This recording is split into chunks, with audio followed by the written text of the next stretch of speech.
Now tuning in to Earbud Media. Audio for everyone.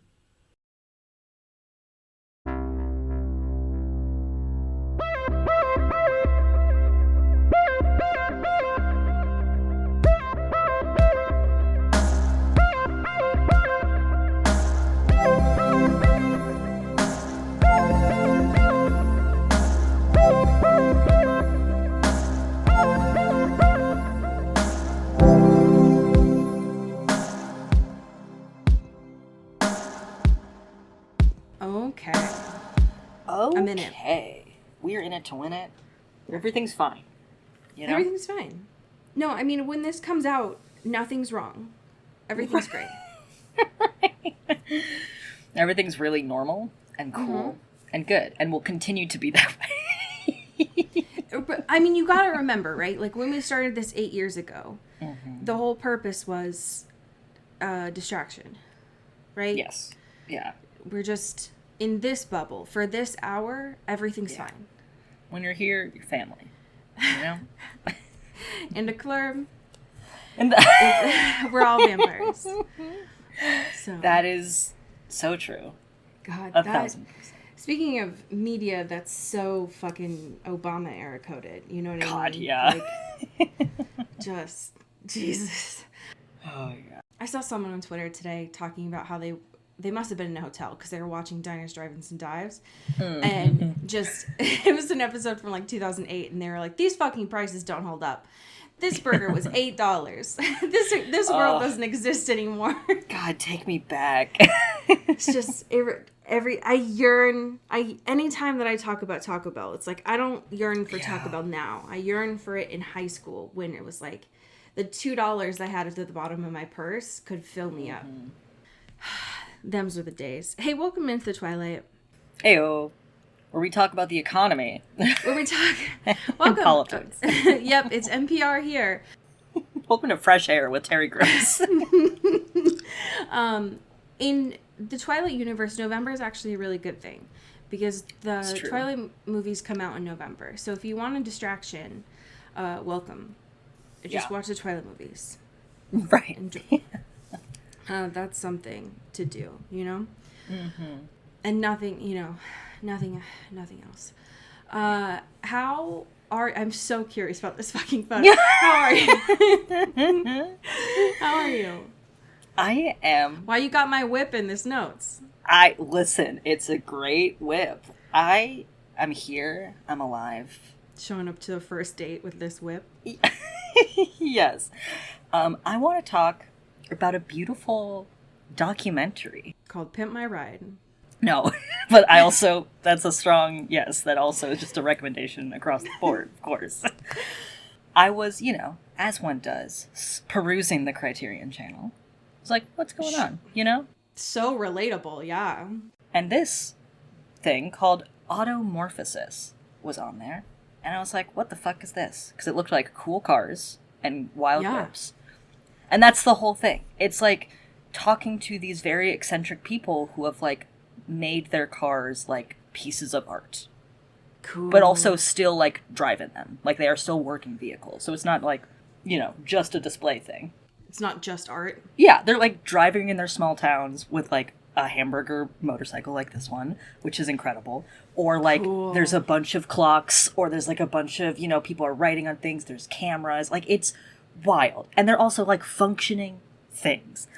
And I was like, this is the coolest shit I've ever seen in my life, right? Like, this is awesome. And it's incredibly human. It's very like, wow, human beings are so creative and so beautiful and can really be touching in times when I have no faith in them sometimes, right? Beautiful, right. Beautiful stuff. And I go to like, see if people are talking about this movie. I go to fucking Letterboxd. There are like 70 logs of this movie on Letterboxd. Wait, whoa. Which makes no sense to me because it's beautiful. So I'm trying to spread the gospel of this wonderful thing. I'm obsessed with this. I think it's really beautiful. I think it's also on like Canopy, so if you have a library card, I think you should be able to see it. Hell yeah. So it is available in those ways, and I am just very touched by this, and I think people can be really fun and exciting and have the wildest, coolest whips I've ever seen and just live their normal lives in them. There's one that's like a giant high heel, like a red high heel, and it's just driving down the highway. It's incredible. It's incredible stuff. I love that they're functional. Yes.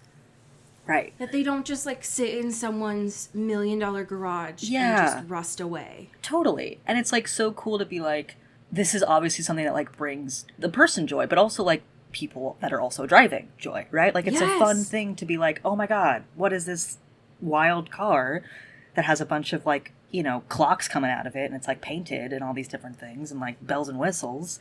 It's just, like, a beautiful thing. And I'm like, we need more little joys like that, of just, like, driving down and being like, what the heck is that? So I'm into this. This is my truth. I'm spreading the gospel, and people should see this movie because it's very fun. And it's, like, a tight hour 17. Even better. That's the cherry on top of this. I don't know if this was an only child thing, but I was dragged along to a lot of, like, road shows, like vintage car shows and, like, boat shows as a kid, because that's what apparently my divorced parents thought was, like, quality time for every other weekend. If I had seen one of these at, like, a vintage car show, I would have lost my marbles. Oh my god. Yeah. It's, like, the coolest shit ever. Like, this is what's, like, I'm not a car guy, right? I don't know how that works. No, I don't know how to drive, you know? So, like, that's nothing, that's a universe that is not in my wheelhouse, right? But, like, the artistry, this is what I'm talking about. Like, fuck a car show, fuck an old, you know, Mustang, whatever. That's cool. But, like, you made this a burger? That's awesome. And it drives? And you can go to the drive-thru in a burger car? That's awesome. What are you talking about? But my happy thing is the indomitable human spirit and creativity. I love it when humans do stuff like that. That's great. Yeah, it's wonderful, and it's truly a delight. So I would highly recommend it. How are you doing, my dude? Man, I mean, that's great. I had to do a lot of driving this week, more than I have in years, I think. So that made me, I would have loved to see one of these on the highway.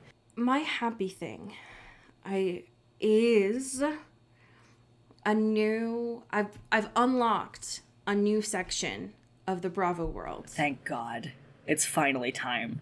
I've started Below Deck, my friends. This is so beautiful to me and also so surprising. Like, I know you're, like, chipping away at the Bravoverse, and that's a Herculean effort. I'm getting there. You're getting there. I had foolishly assumed that you had seen Below Deck before you started doing Housewives and all the others.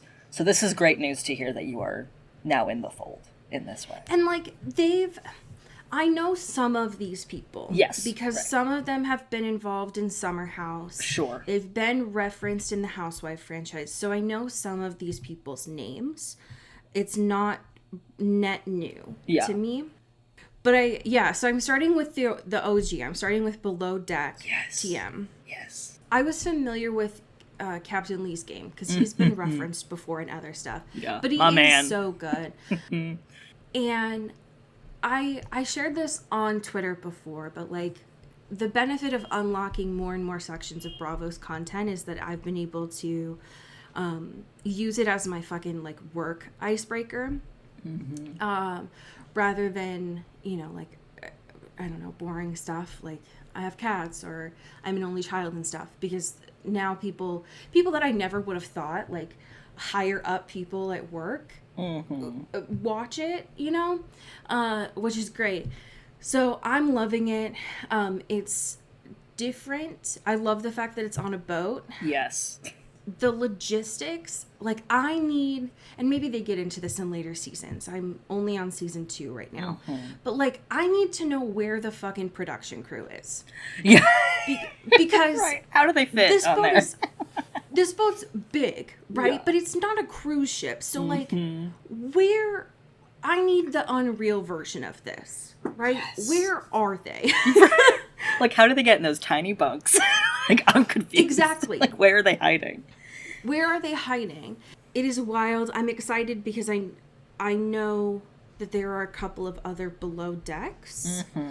Because I've seen some of those people on Summer House spinoffs.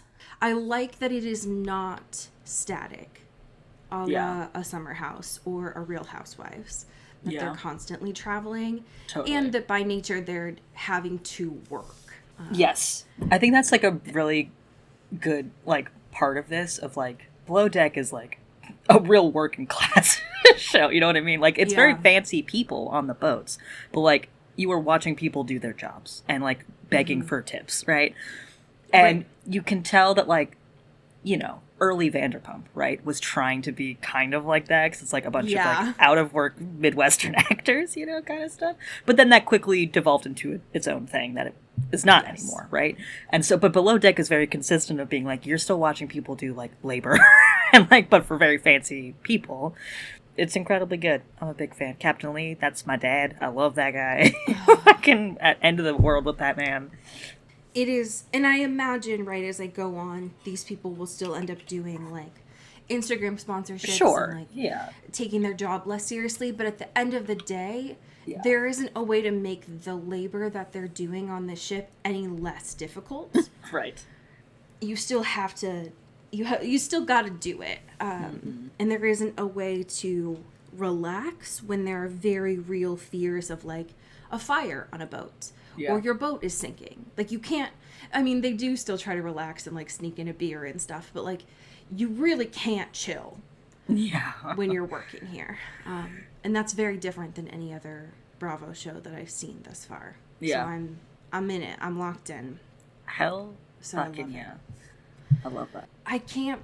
These are two very different pieces of current events here, one of which I'm very surprised by. But... let's talk about our Halloween news first, because it's fucking breaking my laptop. Yeah, before Just Jared takes away our social security numbers and breaks the computers from all the ad placements, we have a bit of Robert Pattinson news. Pew, pew, pew, pew, pew, pew. Documented by Just Jared. Thank you, Just Jared.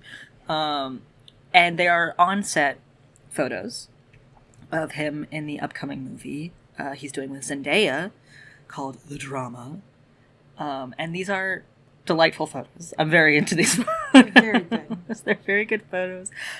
He's doing a lot of good facial expressions that I really appreciate. He's doing a lot of yelling or like gasps, I suppose is more accurate. A lot of looks of confusion, perhaps. And he's wearing these little glasses that I'm a fan of. I love the glasses. He looks very, trying to be Clark Kent, and I appreciate that a lot. But these are obviously just photos. Mm-hmm. They're not... We don't get to hear anything that's coming from it. I would imagine it was very hard for Rob to not do some sort of Boston accent that day, just knowing him. I don't see Alana Haim in any of these photos. It looks like it was just mainly him that they took photos of that day. Mm-hmm. But I'm very grateful to know that Rob was also a working man on Halloween. Right. Yeah, solidarity. We're all in this together.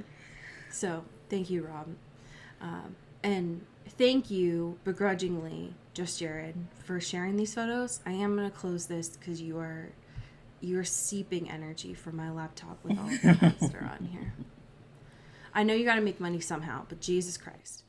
I am wildly happy and also a little bit shocked of our piece of news here from Vogue. We got news. We got news. Wedding news. We got engagement news. We got engagement news.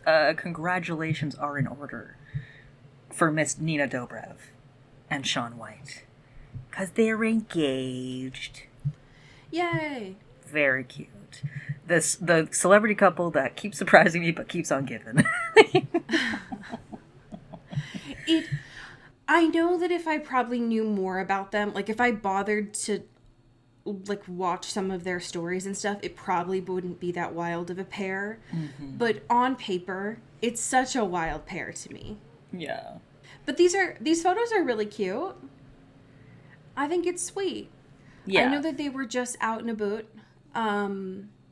They did some sort of like fundraiser in South Africa earlier this past week, and then they jet-setted back to New York, and Shaun set up this like massive flower arrangement in this restaurant to surprise Nina. So pretty.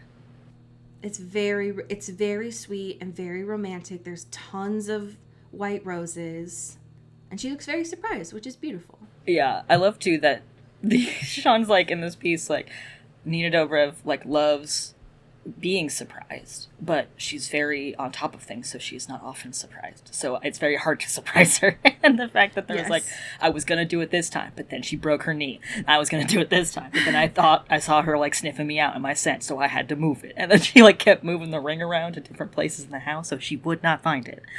And I think that's very cute. That she actually got genuinely surprised. I relate to her a lot. Mm-hmm. Of just, you gotta keep him on his fucking toes. Yeah. It's very cute. I love that. And the fact that she was just completely shocked in this is very beautiful. The photos are great. I wish them happiness. And it seems like, at least from the outset, she's in a lot of layers, but it seems like she is walking unassisted right now. Mm-hmm. She might be wearing a brace still. Yeah. But good for them. I'm happy for them. Yeah. Hell yeah. I love love. What a year. Yeah. What a year for the two of them. My goodness. We had a wild episode last week. I was very grateful for the recap. And some of it even got, well, I would say a lot of it actually came up this week. These two episodes were kind of, episode 11 and 12 were kind of like a double. They were, a lot of it was referenced. Yes. Of like Tyler bit Caroline. The Stefan was being an asshole and scared Elena really bad. And then Bonnie is like very locked in to helping keep the coffins away from Klaus. Right. And keeps having these scary ass dreams. And I don't love that. Yeah. It's fucked up. I don't. She just can't catch a break. No. No. And I hate it. Justice for my girl. There was, Jeremy did actually leave, which I was hoping was fake. Yeah. And then Meredith, they're trying to set Meredith up as this like bad person. Mm-hmm. And I was a little bit suspicious of her last week. I will say this episode, it felt more like she is a red herring. Yeah. Yeah. Like, I think she's just kind of, like, clearer. Suspicious, you know, just, like, by these dudes, right? They're just like, what the fuck is up with this woman? But I think she's just, like, making moves and trying to, like, not alert to anything. But I don't think she's, like, big bad yet. Who knows? No, though? I think she's suspicious in the sense that she is a founder. Yes. And that we should always be on alert for someone who's part of a founding family. Yes. Both in the context of, like, racism and also like the supernaturalness that's happening here. But I don't think that she's the one doing the killing. Yeah. I think that would be too obvious for the writers. But this was a very strong Bonnie episode, which I loved. Yes, absolutely. And I don't like it in the sense that they just keep putting her through it. Mm-hmm. But we did get a lot of Bonnie, and I do like that. Oh, yeah. So that's nice. I do want to know your thoughts, though, on this, like, B plot with fucking Caroline's dad. Oh, my gosh. Yeah. I was so mad to see him again. I'm like, I thought we were done with this motherfucker, right? Like, right. Leave her alone. And also leave all these fuckers alone, right? I hate this man. Why is he still here? I hate it. I was not happy to see Tyler again. I thought that Caroline needed a little bit more of a breather. Yeah. And then for his solution to that to be, here's your dad. Right. You know, the guy you have no trauma associated with, who didn't do, like, a literal conversion therapy on you. Right. Like, just, like, a cool guy that we all know and love who can really help us. And it's like, hello? I hate it here. Because, like, and Tyler's in a weird space, obviously, because it's, like, I think last episode he realized that, like, he can't just will himself over the sire, right? He can't just be like, I'm built different, you know? Which is a tough spot to be in. But still, my guy. It's a tough spot to be in. But he's still holding on to, like, you know, this idea that he's like, I'm good, it's fine. Plus the, gratefulness, I guess, for lack of a better word, of not being solely a werewolf anymore and all of that. And to see, like, Caroline's dad be like, well, this is the only option. Like, you kind of got to go back to wolf mode, baby. We got to do this. And it's like, what are we doing here? And having that same sort of, like, not, like, pressure, but, like, just, like, the conformity, I guess, of it to be like, what allegiances is he going to do? Or, like, what is he willing to, like, sacrifice so he doesn't, like, fucking kill Caroline, you know? Like, I agree. I will say I was grateful for not having had seen Tyler's body horror for a while. Yeah. And I hated seeing that again. Yeah. What I am curious about with that B plot is Bill, I think is his name. I kept calling him Caroline's dad. Is he a vampire now? I'm confused. I can't keep track. I mean, he at least What's the has status? vampire blood in him. So I guess Yes. he would have to, like, kill for that to be To, like, fully- unlock it. Yeah. Mhm. Sure. Yeah. He would be Yeah, maybe he's so just in, mad like, dormant mode. if Oh he my God, found yeah. out. It's like, fuck. This is so annoying. Oh, he'd My be whole so thing is being anti. God, I wish he knew. That'd be so great. God, yeah. Just really stick it to him, you know? Right. Because I will say, I was waiting for him to, like, go into his true self mode, and then when Caroline left the room and he just had that axe, I was like, there you are. Right, yep. I There thought he you were is. being too kind. Yeah. But, hate that dude. Wish he was not around. I would love to know your thoughts on Abby and Jamie. Abby, I love. She makes me so sad. Me too. And fucking, again, Bonnie can't catch a fucking break, and everything has to be, like, tied to her own familial trauma to, like, Always. save these dudes from themselves in every way. And, she keeps seeing this woman in her dreams, and she's like, oh, I have to talk to my mom. Uh-oh. Like, yeah. And it's very, it's like a classic kind of like, sorry I left, but also I had to do what I had to do kind of thing, which is tough. And obviously there's a lot of unresolved feelings there.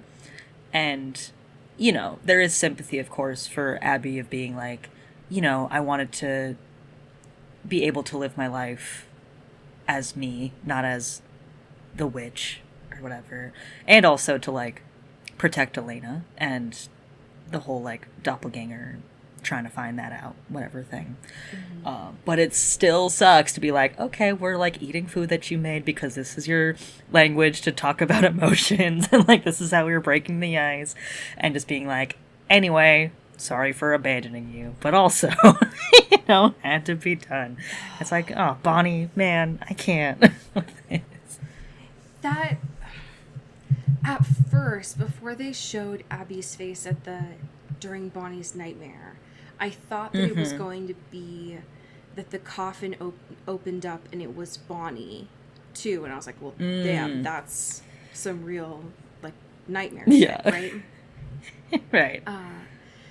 But to find out that... And first of all, like, the fact that Damon found Abby... It's just so... Because he was like, well, I found her, so now you have to take me. It's just so... I hate him. God. It's just so annoying. But her having the to guy be who like- has eternal beef with witches who hate Yes. him so much, he's like, I still want to tag along, though. It's like, for I'm why? just nosy. Like, I just need to find out what's going on, right? He wants the drama. He wants the tea. I don't want to be told what happened later. I want to see it for myself. Yeah. It's so good. I hated, it was so painful because now to find out like, we knew from context that Bonnie was with her Grams, like, her mom wasn't around. But now we know that Abby left when Bonnie was 2, maybe 3. Yeah. We've seen Caroline and Elena's birthdays. We haven't seen Bonnie's 18th birthday yet. So that's so young. That's so young. Yeah. And for Abby to have completely distanced herself to, like, I had hoped when she walked in the door that she would have known what Bonnie looked like still. Yeah. Had, like, kind of kept tabs. But she didn't recognize her face. She didn't know that Grams was gone. Had just completely separated herself.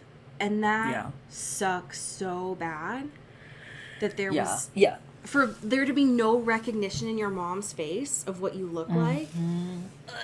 Yeah. The fact that she had to, like, introduce herself is like, oh, God. Like, and also, too, like, the Grams thing is also interesting because it's like, she's been, obviously that was her, you know, maternal figure for her entire life. Yeah.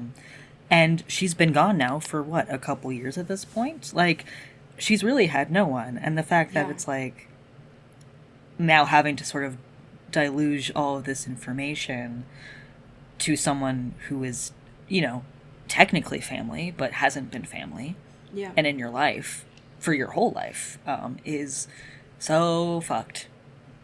I mean, she had more of a, like, Abby's face lit up more when she was talking to Elena, solely because she had a connection there. Like a touch point with Miranda. Was so and Bonnie has more emotional intelligence than I do, because I would have flipped the fucking table and left. Like, are you fucking kidding me? And I would have done it before that, because when Jamie was explaining, like, oh, that's my surrogate mom. Like, we're not related by blood, but she kept me around after dating my dad. I would have lost my mind. Yeah, the actual audacity is... Because to know that it's like, oh, she doesn't have a problem with being a mom.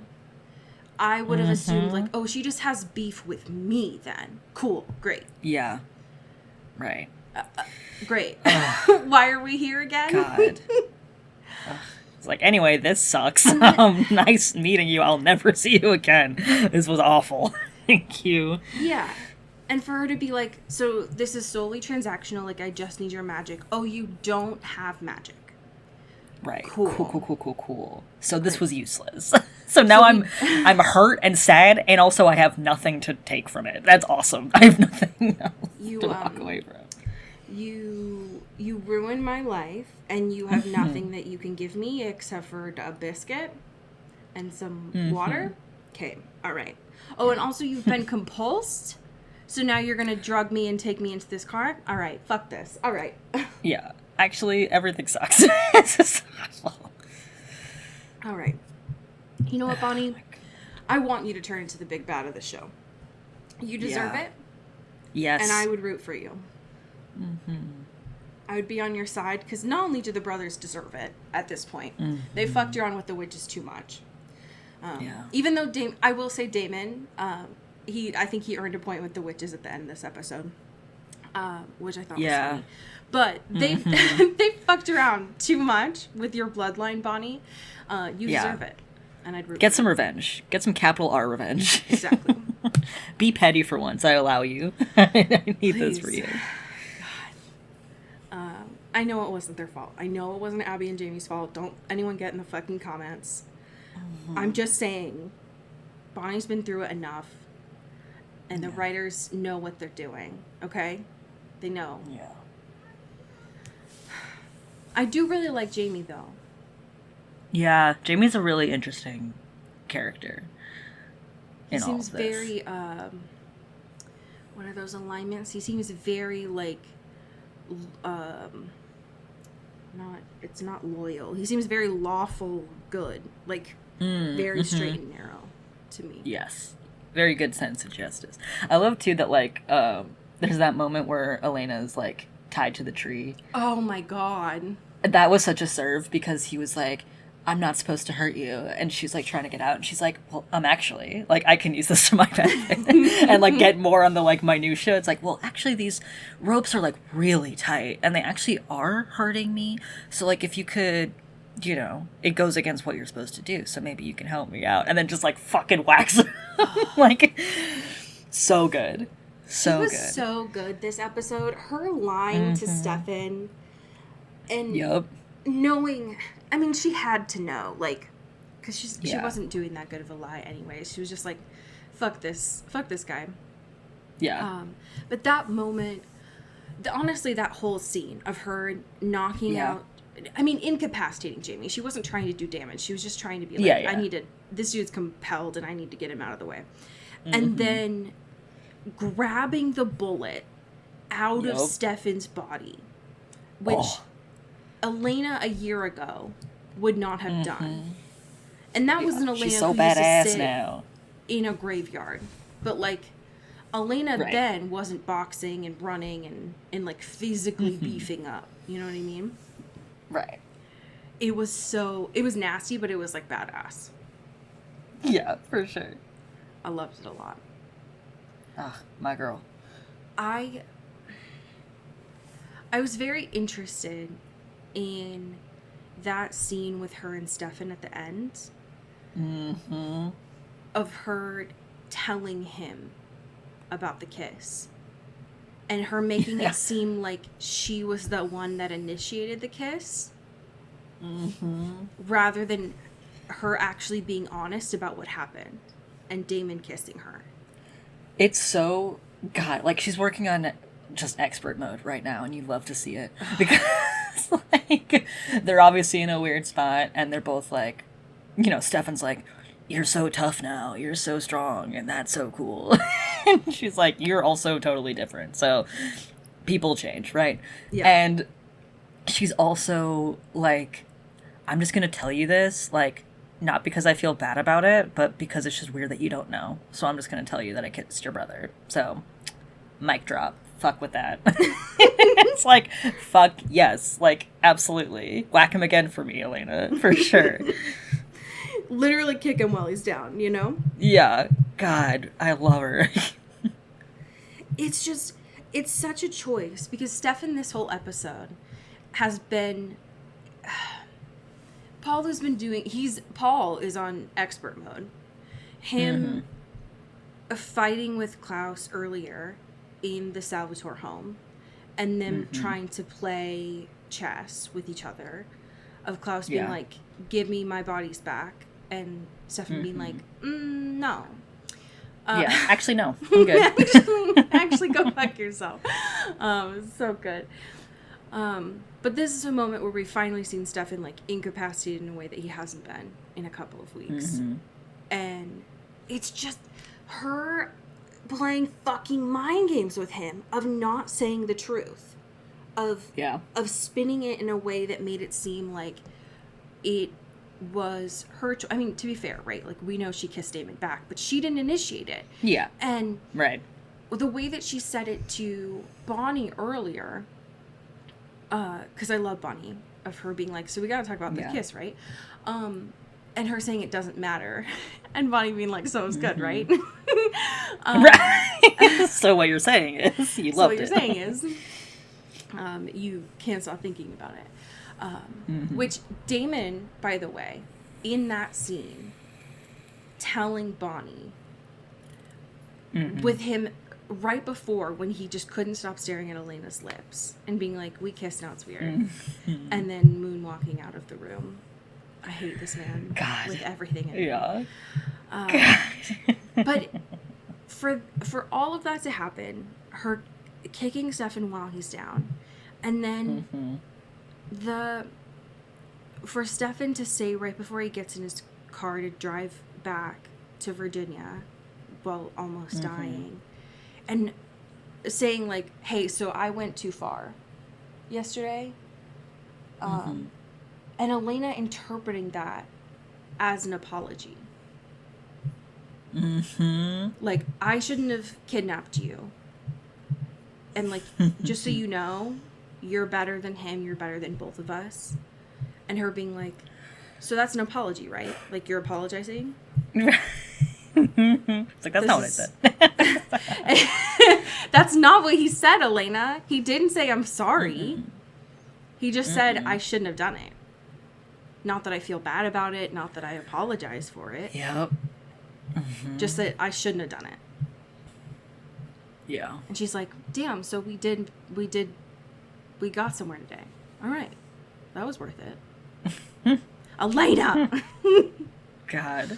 Like, everything's all good now. Now we're on the same page for sure. It's like, nope. Elena! I want to shake you. Come on, you're stronger than this. Saying. He did not apologize to you. No. Just, he, like, whips his car around really fast, reverses. He's like, I didn't apologize to you, just so you know. And then just speeds back up. God damn it. He should have. He should have also said, I'm sorry. But he didn't. Right. He did not. He very clearly did not in that moment. Oh my goodness. And I will not forget it. Oh, another thing I wrote down about Rick and Meredith. I still think that she's a red herring. I don't think that she's the one who killed her senior prom date. But why did she try to take the ring off Rick? That's weird. Yeah, it's a little suspicious. I'm not, I'm not calling you, the Scarlet Letter or the witch or something, but I am my eyebrows are raised, I'm just looking. I think there's a difference between, like, inspecting the ring on his hand. Miss Ma'am tried to pull that thing off of him. It's like, you're not slick. Come on now. That's a lot. And Rick has been trying to, like, gather red flags about this woman. There were a couple this episode. She said she's a mean drunk. That's definitely one. And she stayed with someone from high school through to at least her 30s, late 30s. Yeah. That's a red flag if you didn't date someone else. Like, if you broke up and you got back together at some point in your life, not a red flag. If you stayed with them, red flag. Yeah. Yeah, that's tough. Red flag. But the taking the ring off, red flag. Come on. Let's go. I also love, too, that, like, since she's, like, the medical examiner, right? Like, she's, signing all the death certificates, she's doing all the things. And I love that she is just, like, really committed to the animal attack being, like, the cause of death for any vampire-related crime in this town. You're part of the founding families. Have some critical thinking. Maybe just, like, a little diversity, you know what I mean? Just, like, a little, just to spice it up. Like, there can't be, like, 7,000 animal attacks a year, right? Like, that's just unsustainable. I think, like, you can maybe just, like, kind of push some things around a little bit, and, you can do whatever you want. Maybe I'm asking too much of medical professionals, because, like, cognitive dissonance is part of it, if I've learned anything. Because she's saying, like, oh, all these people are dying from animal attacks, and then also I need to, like, drug Damon and get his blood, right? I do need that for my doctor job. Right, yes. For, like, when drugs won't work, I do need this magic juice. So, maybe I'm asking too much of someone, but also, girl, Yeah. Put your records Get up, on. girl. Come on. Yeah. I will say I did think it was cute that Elena was like, hey, I know that you were, like, dating my aunt, but you are allowed to move on. Yeah. I thought that was cute. She doesn't need to give an adult permission, but I thought that it was cute that they were having that conversation. Yeah. I desperately need to know your thoughts about Stefan and Damon at the end of this episode. Oh, my God. I mean, love that Stefan just, like, fucking decked him immediately. It's so good. It's like, oh, are you over it, Stefan? I don't think so. It's so fucking funny. Like, Damon's just like, what up? Welcome back. Had a great, crazy day. Gotta tell you all about it. And he's just like, fuck you. Like, I get the fuck out. Stefan comes running in, like, doing a circle with his, like a Looney Tunes circle with his fist, just, like, winding up. He's ready to roll. He's been practicing for, like, an hour. And it's just, like, waiting for him to come home. And it just, like, releases as soon as he enters the door. No, literally, like, Stefan's been practicing his whole monologue from the drive from North Carolina to Virginia. He doesn't say any of it. He just comes in, kicks the door down, and just socks the shit out of Damon. And I think Damon's response was like, oh, so you had a heart-to-heart, huh? Yeah. I guess y'all talked? God, this prick. I love him. I love him so much. It's like, so you heard, huh? So, see if you can do that. God.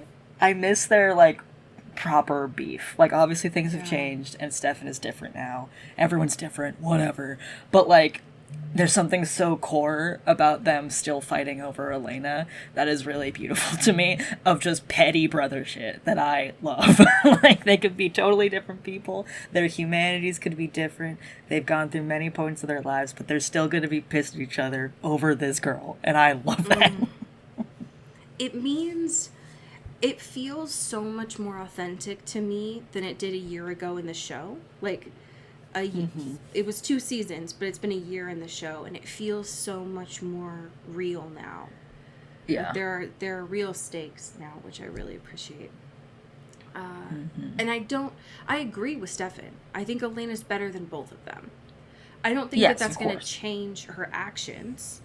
No, I think she's down bad. She's down astronomical, yeah. she's so down bad. So I'm obviously going to be, watching this unfold. But it means everything to me to watch these two not healthily communicate and just fight each other with it, which is very important. There was a moment earlier on in the show, I think probably about 2/3 of the way through this episode, I think, where Damon got that warning from Bonnie, because it was like one of the nice things that Abby did was like, hey, do a Gossip Girl, tell your friends. And Damon got like this special coffin out. That confrontation between Damon and Klaus was so good. And I'm glad that we got to see that the witches that like haunt this house have beef with more than just Damon. Because I would imagine if I have like a ranking of their shit list, Damon's high on it. But like, of course, objectively, Klaus needs to be the highest at that list because he's the one who he's like the one who imbued this area with so much bad juju. He's the one who like started all the problems here. So I imagined he was at the top of this list. So to see them like really go to town on him in that scene, I appreciated a lot. So I was very grateful to those women. Yes. Oh my God. I was hoping that we were going to get it because we're about halfway through this season now. And I was waiting. We've seen that like Rebecca's not going to come back, at least probably till the end of the season. But I was waiting for some of his family to start coming back. And seeing that Damon was like, listen, you can be mad at me all you want because I kissed your girl or whatever. All I'm saying is she kissed back. However,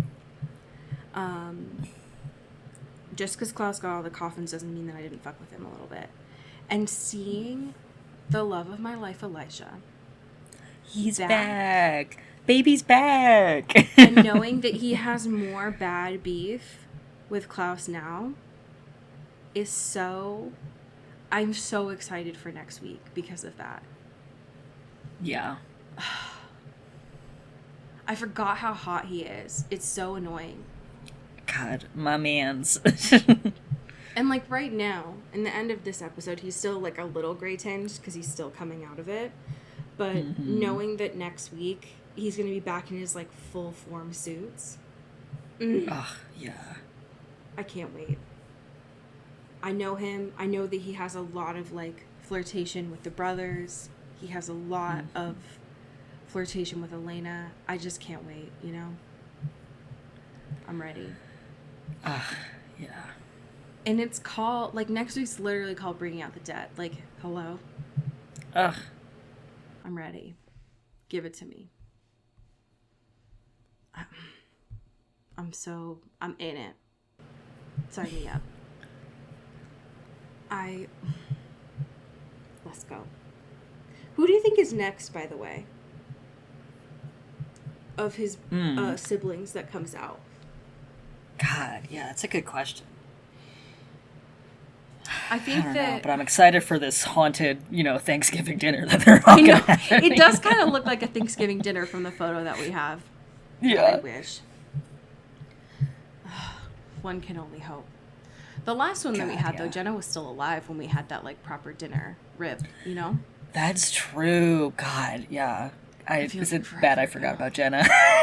No, it's not. Rip girl, but also, No, it's not. It's not. We have some amazing patrons to thank. Do you want to start us off? Absolutely. Thank you to Callista Lockwood. Ooh, thank you to Sean Salvatore. Pew pew. Thank you to Megan Pattinson. Ooh, thank you to Katya Karp. Ow. Thank you to Ashlyn Vogel. Ooh, thank you to Genevieve Morgan. Pew pew. Thank you to Danielle Burke. Ooh, thank you to Janae Bennett. Oh, thank you to Sophia Salinger. Ooh, thank you to Dan Zeklos. Ow. Thank you to Emily Ozera. Ooh, and last but certainly not least, thank you to Jaylene Ivishkov.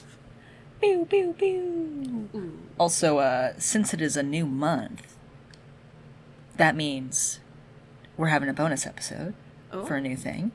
And if folks want to hop on the bandwagon, watch along with us, we're going to do Anna Kendrick's Woman of the Hour. And I'm excited for that. So I've heard nothing but good things about it, and I'm really excited.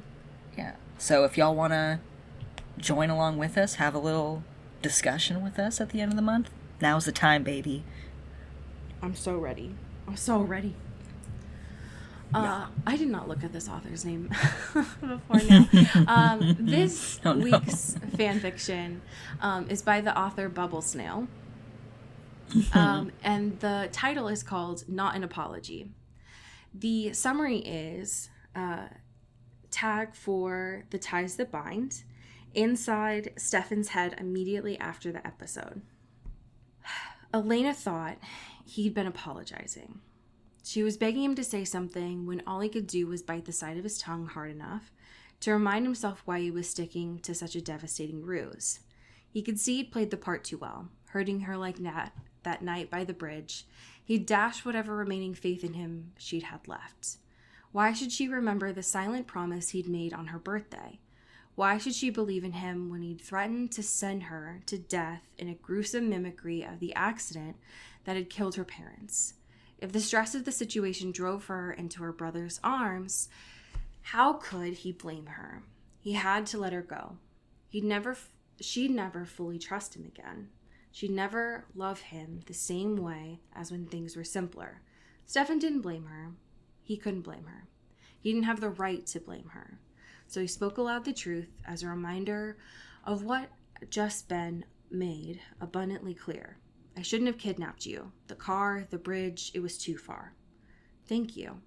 She thought he'd been apologizing. It was better this way. He'd keep Elena safe. He'd keep Damon safe. He'd keep all of them safe and finally get rid of Klaus. He'd do it all without any more hope for a happily ever after ending in return. It just wasn't in the cards. End scene. Damn. Okay. It's just Stefan back to his usual sad boy routine, you know? Yeah. He's back on that rose tattoo grind. So never change, Stefan. Mm. As much as you say that you don't have any humanity left in you, you know? We see it. We see it, Stefan. Yeah. Friends, we've given you a documentary and a TV show recommendation and a movie, too, for this month that we're going to be watching by the end, which I'm very excited for. Tell your friends about the show. New month is always a great time to get started, especially because this is the anniversary month of the show, which is always wild and wacky. Yeah. And as we say, it's so weird. And as we say here in the Pacific Northwest, get bit. Ooh. Into the Twilight is an Earbud Media production. You can follow us on Twitter at Into the Twilight or on TikTok at Into the Twilight Show. You can find me at Cody Corral on Twitter and Allie at Alexandria Does. And you can support us on Patreon at patreon.com/Into the Twilight. We have merch, so much stuff. All those links are in the episode description. And make sure to rate and review us on your favorite podcast hosting platform. It really helps the show. Thanks. Bye. You've been listening to Earbud Media Production. Earbud Media, audio for everyone.